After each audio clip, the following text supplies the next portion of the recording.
Kavya. Happy to be here. And I hope all of you are having an excellent time and learnings from the Cafe Mutual Conference 2020. I'm excited when I looked at the agenda, and there is a tremendous amount of different concepts that are being talked about, and I hope all of you are benefiting from that kind of a sessions.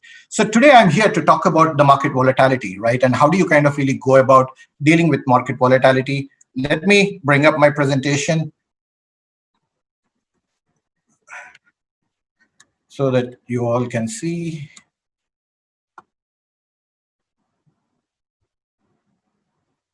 Yeah. So when we talk about the market volatility, I think now is the time when we are actually facing a significant amount of volatility, because nowhere before, for many, many decades, have we seen the kind of an event that we are seeing, and we call these like black swan events, right? COVID-19 is one of the black swan events, impacting almost across the world at the same time, having significant impact both on the personal lives, professional lives, and on the corporates and the economy and the markets in a consistent manner across the world.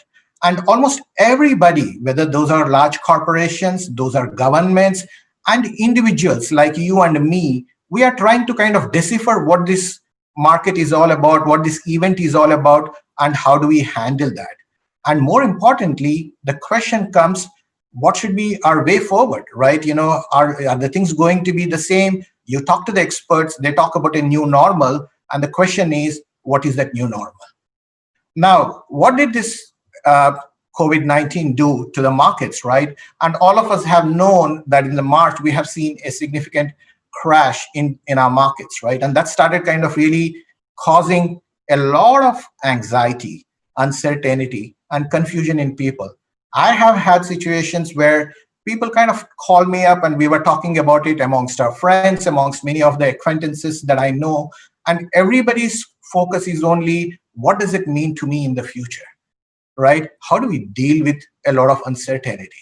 And I speak to a lot of financial advisors and distributors of principal mutual funds in the markets, and they have a double job, right? One, they got to manage their own family, their own uncertainty, their own finances, but they're also doing an excellent job of helping many of their customers navigate through this uncertainty, right? And that's kind of really coming in through in the minds of the people, this fear amongst the way. But how did people react to this uncertainty, right? What's kind of really happening out there? And the data speaks much than anything else.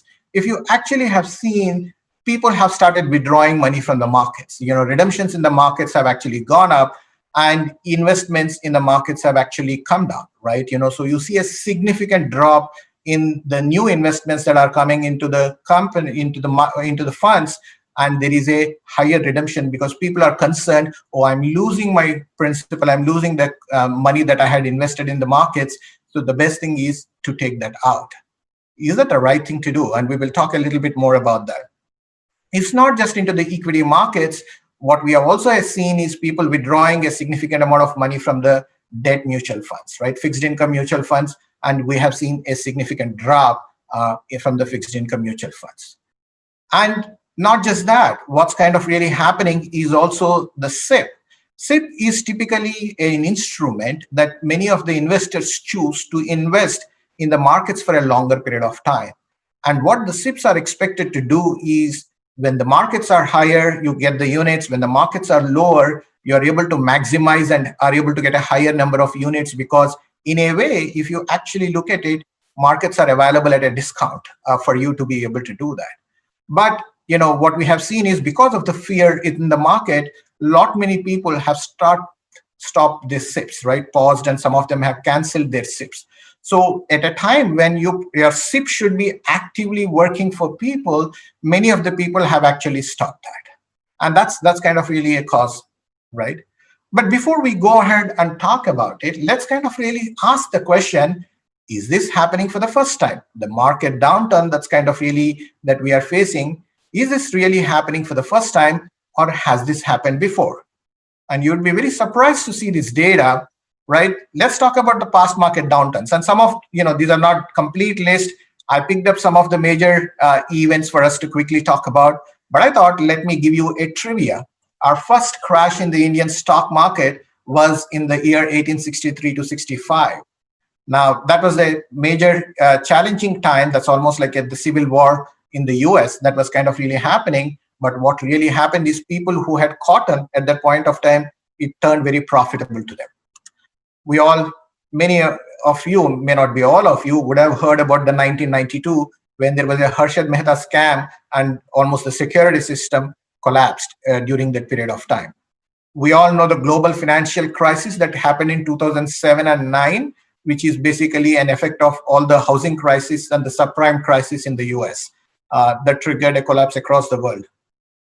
Not, demonetization recently in 2016, independent of whether that's a good decision, not a good decision, the markets actually had reacted negatively to the news when they were kind of really happening. But when you look at the market over the last 20 years, what you will find is this. Market had corrected 3 instances between 5 and 10% and about 14 times for more than 10%. So net in the last 20 years, market has taken a dip 17 times, almost once every year. So it's not that this is happening for the first time in the way, but also if you kind of really look at it, what happened in the other years, right? The markets go down, it actually comes back up, right? And whenever it's kind of really swung down, after a period of time, it actually has swung back up, right? And I think it's important for us to kind of really realize this. I will give you an example and an analogy to articulate this particular point, right? One of my friends was asking me, and I was telling him this. Let's assume I'm in Mumbai, right? If we have to kind of go from Mumbai, let's say to Pune, and that's where we're kind of really going to go. And let's assume all of us are taking the journey. When there is a clear highway, it's good. We are all traveling at 100 kilometers per hour. It's a smooth ride. Things are kind of really going on. And let's assume that this is the first time we are traversing the journey. And then we come to a road filled of potholes. And you're stuck out there. We are kind of really taking a very, very slow path, very difficult terrain to kind of really navigate. Now we have two choices. Either we can stop there and get off the car. Hey, you know what?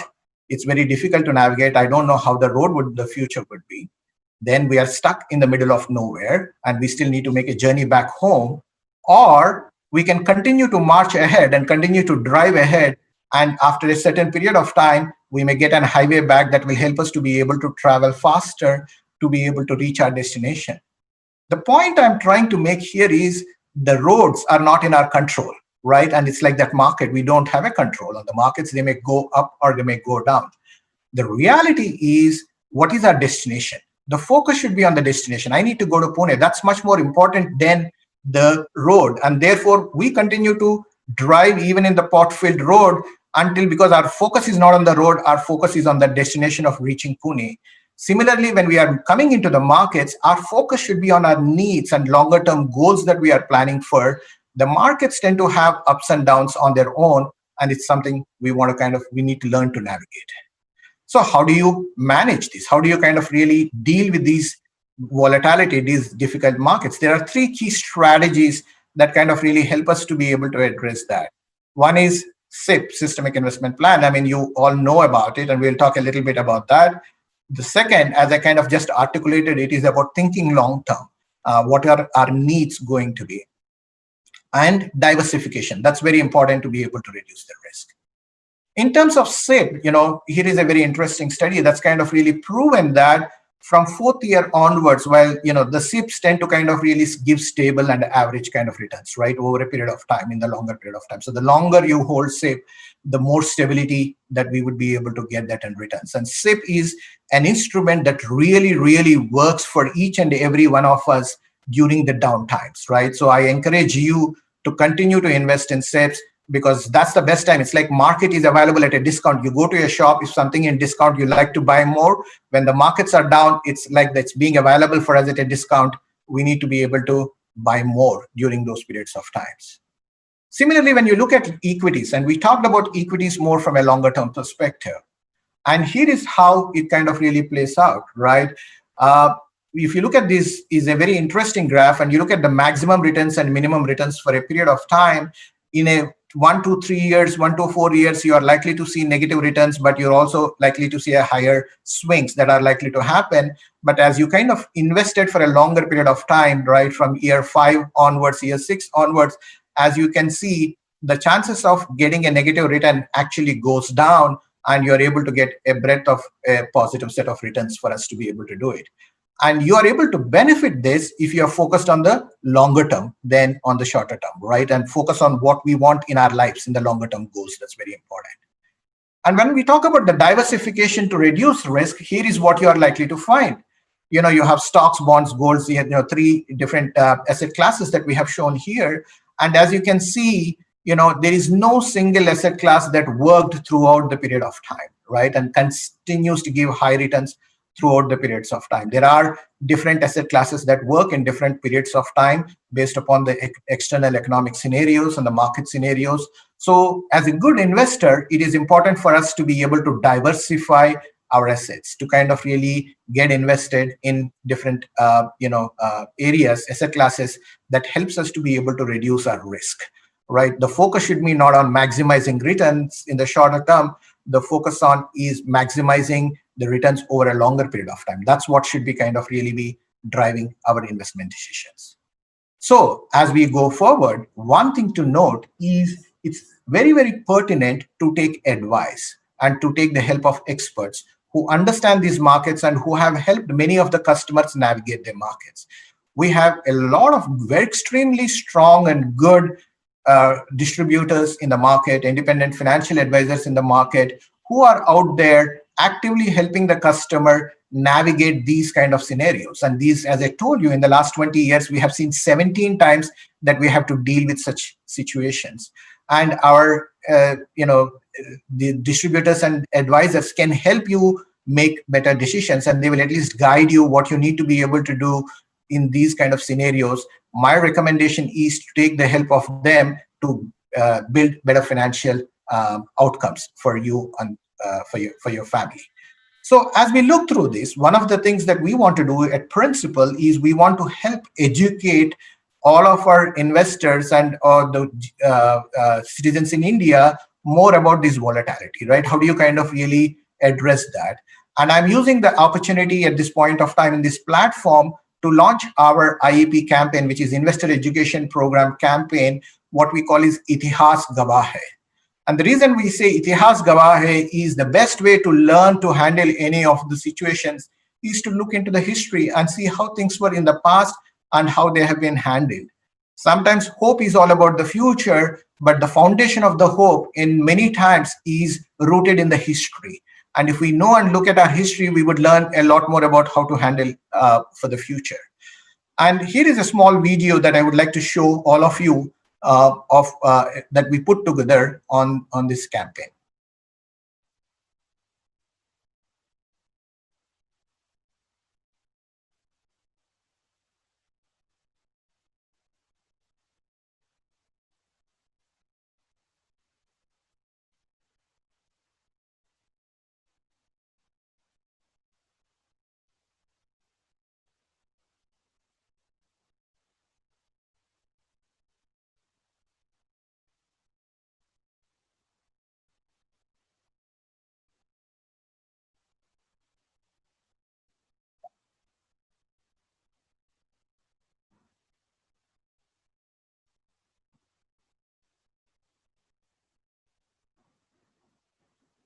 Yeah.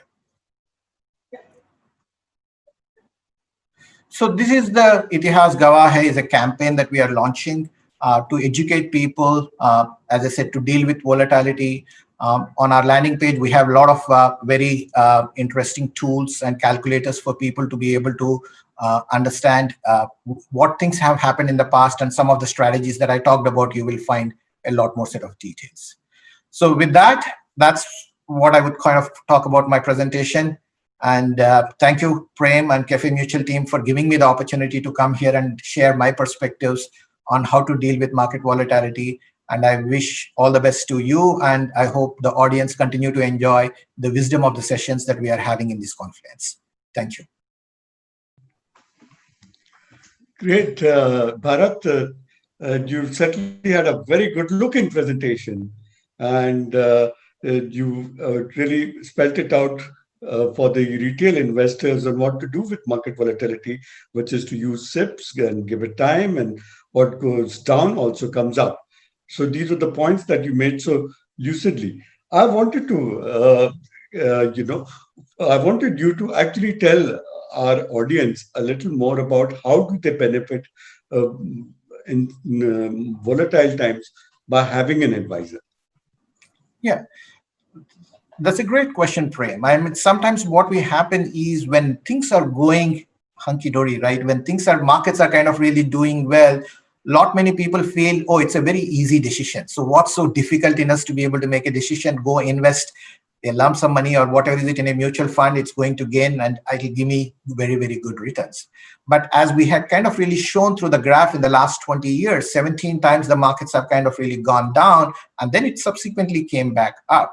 So two things the advisors are going to help you. One, in these difficult times, what to do. Many of the times, because of the fear of the emotions that we kind of talked about with uncertainty, with confusion, with fear, sometimes it would make drive us to make wrong decisions, right? And kind of say, I want to withdraw the money because I want to protect the capital. The advisor will caution you and tell you what to kind of really do in those kind of situations. But more importantly, even before the downturn, having an advisor will help you to understand your broader needs in your life and will help you to plan better. The analogy that I have given, whether I have to go to Pune or Jaipur or Delhi, if you kind of really articulate that, the advisor is the one who is able to come, understand your needs, and create a long term plan, and then caution you and say, hey, we are now going through these pot-filled roads. Be cautious. Does not mean you stop your journey. Maybe you need to kind of bring in more that will benefit you in the longer periods of time. It's always good to have that calming advice of the distributor and the advisor than doing things on our own. And it's been proven. I mean, if everybody could do things on their own, everybody would be wealthy and rich. There is enough data that tells that market gives you a lot more experience than wealth if you do it on your own. Great, great, great. Okay. Now, the next question which I wanted to ask you is that the your views on a certain disconnection between what's the underground, what is the underlying reality of the Indian economy and the way the markets are going. As someone pointed out to me, and the other day, was that in sometime in March, when there were just 500 COVID cases in India, we had the markets at 26,000. Today, we are looking at 24 lakh cases in India, and the markets are at 38,000. We don't know what is the impact on the economy. We still don't know to the fullest extent. Right. Most people are saying it's going to be terrible. Some people saying worst in 70 years. In spite of that, the markets are, inching towards actually all-time highs. Right. So that's a good question, Prem. What's really happening in the market? And if you actually look at it, right? So I think there was a lot of pessimism that was kind of really built in when the incident kind of really set in. COVID has kind of really set in. There was a lockdown. Everybody just had the most pessimistic outcomes that you kind of really looked at. Then, with liquidity being introduced by the government and with retail participation, the markets have kind of really shot up. Right now, we have cases of DIIs and others that are selling, but it's the retail participation, which are individual investors, that is kind of pushing up the market. Let me give you a very interesting stat. Daily delivery volumes in July for the retail markets has been around $1.2 billion. This is where you buy a stock and stock gets delivered into your portfolio. That was around $600 million in April and May, and that was around $400 million in 2019. So you're seeing a tremendous amount of retail investors that have kind of really come in to do the direct marketing, maybe with an opportunity to potentially maximize the returns given the volatility that they are kind of really seeing. And that's what lifting the markets up. The indicators, if you take a broad step and the economic indicators, while they have seen a jump in the month of June because of the suppressed demand, they are plateauing out in the month of July, right? And in the August. So we need to kind of really still see the strong fundamentals from an economy perspective to be able to kind of really gain up. So that's what is driving. Most people are worried about the market levels and sitting on the sidelines and are waiting for people to kind of really invest in. The reality of the fact is none of us can predict where the markets can kind of really go. I mean, if we can predict where the markets will be, I think all of us will retire extremely rich. We don't have to do jobs. The reality is, how do you kind of continue to make your investments? Do staggered investments as against doing lump sum investments during this period, so you benefit from ups and downs of the market over a period of time. Continue to build SIP. These are some of the strategies that investors need to continue to engage, because none of us can say, oh, is this market going to stay that level, grow or come down in the next 2 weeks or 2 months. So we have to play that out. Okay, wonderful. I wish we could have talked longer to you, Bharat, but we are running. We have run out of time actually, and so thank you so much for being with us and sharing your these things. I liked your video. I liked your presentation. The points you made. Thank you for being with us, Bharat. No, thank you Okay, for the over to you, opportunity. Kavya. Yeah.